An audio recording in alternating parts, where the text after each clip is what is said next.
basking bits. A hanging lamp dappled the man's naked arms. "We're going to make a change in your mind, a change in your brain. A very small change, a change much smaller than the one you just asked for.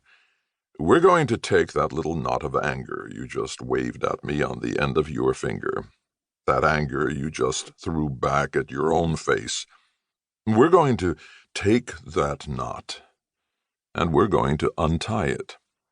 Maybe 30 brain cells will die by the time we're finished. Maybe 6,000 synapses will be shorted open and left that way. Maybe another 1,000 will be permanently closed. The illegal drugs we know you put in your belly and your lungs and your veins over the past 12 months, not to mention the past 12 years, have already wreaked more biological havoc among your basic 10 billion than we will, by a factor of several 100,000. Indeed, a side effect of what we intend to do is that you simply won't want any more drugs. You'll be happy with who you are and with the tasks the world sets you. And you must admit that as worlds go, this is a pretty beneficent one." He didn't know what beneficent meant, and though he'd heard that there were other cities, other than the three in whose slums and institutions he'd grown up, other countries, other geosectors, even other worlds with beings who were just not human, it all struck him as only dubiously credible. Behind the mask with its plastic shapes abob, the man was saying, "It's a decision many men, not to say women, make. Indeed, I read a report last week that said almost 3 times as many women as men on our world make this decision, though it doesn't seem my experience. The men and women who've made the decision we're asking of you include some fine folks, too. Artists, scientists, politicians, well-respected philosophical thinkers.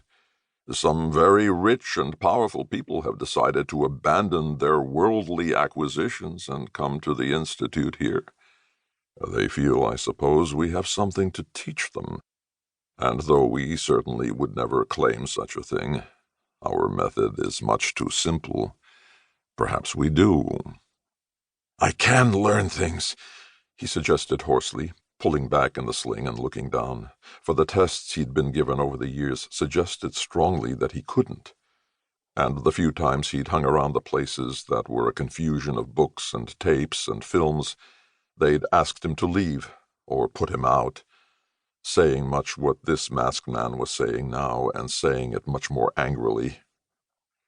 "I could learn if you taught me." "You've learned to beg. You've learned to steal. And I gather in the last year or two you've learned that for you, begging is better than stealing because you haven't learned to steal well enough to keep from getting caught. That stands you in good stead here." The mouth's corners rose again. Deciding it must be a smile, he tried a small smile back, an expression he seldom let hold his long, rough face for any time. "As I said, we're not out to change the fact of who you are. We only want to change that small bit of you grossly unhappy with that fact. All right. Do you choose happiness? You have only to say yes." He said, "Will it destroy your will?" "Oh, we don't do anything so simple or unsubtle. If you can make fine, fast, and fertile decisions now, you'll be able to make them afterward.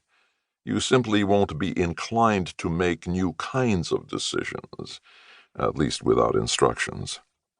He said, "Will it hurt?" "Say yes. There's no pain, I assure you, either physical or emotional. After all, what did you come here for?" He said, "Well, yeah, sure. That's why I—" "Say yes.